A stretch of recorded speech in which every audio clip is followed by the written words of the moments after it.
प्रभू colony परिसरामध्ये पतीकडून पत्नीची हत्या, घराला कुलूप लावून आरोपी पती फरार, भाग्यश्री लाडे असं हत्या झालेल्या महिलेचं नाव, आरोपी अक्षय लाडेचा पोलिसांकडून शोध सुरू.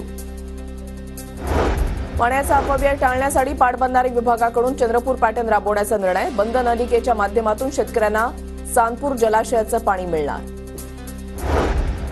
सांगलीच्या विटा शहराची पाण्याची पाईपलाईन कुंडल गावामध्ये फुटली. कुंडल परिसरामध्ये पाईपलाईन फुटल्यानं अनेक घरात शिरलं पाणी.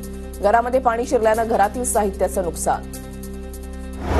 अमरावतीमध्ये खंजीरनं वाढदिवसाचा केक कापणाऱ्याला पोलिसांनी ठोकल्या बेड्या. शाहिद मंसुरी असं अटक करण्यात आलेल्या व्यक्तीचं नाव.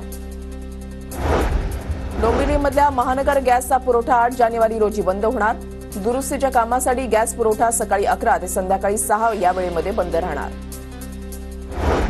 पुण्याच्या भोरमध्ये रोहित्राच्या डिस्ट्रीब्युशन बॉक्समधील अॅल्युमिनियम फ्यूज जवळच्या पट्ट्यांची चोरी. या चोरीमुळे वारंवार वीज पुरवठा खंडित.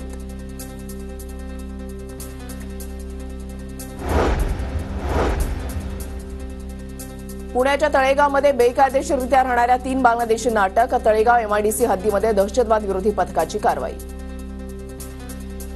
पुणे आंतरराष्ट्रीय चित्रपट महोत्सव यंदा 13 फेब्रुवारीपासून. चित्रपट महोत्सवामध्ये सुमारे 150हून अधिक देशी विदेशी चित्रपट प्रेक्षकांना पाहता येणार. नागपूर विद्यापीठानं महाविद्यालयांना परीक्षेसाठी दिलेली यंत्रसामुग्री खराब. त्यामुळे विद्यापीठाकडून परीक्षा शुल्कामध्ये मोठी वाढ करण्याचे संकेत. तर परीक्षा आधी यंत्रसामुग्री न दिल्यास परीक्षेवर बहिष्कार घालण्याचाही इशारा. मुंबई गोवा महामार्गावरील कशेडीमधील दोन्ही बोगदे 26 जानेवारीपासून पूर्ण क्षमतेने वाहतुकीसाठी खुले होणार. विद्युतीकरणाची कामं जवळपास पूर्ण.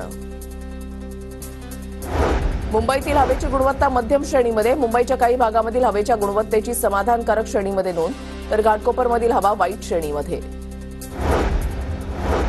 केंद्रीय प्रदूषण मंडळाचं समीर अॅप पूर्ववत झाल्यानं मुंबईतील हवेचा गुणवत्ता निर्देशांक उपलब्ध.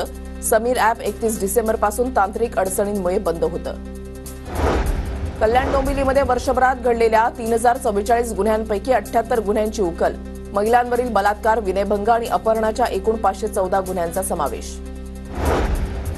आळंदीमधील इंद्रायणी नदी फेसाळण्याचं सत्र सुरूच. आश्वासनं मिळूनही इंद्रायणी नदीच्या प्रदूषणामध्ये दिवसेंदिवस वाढ.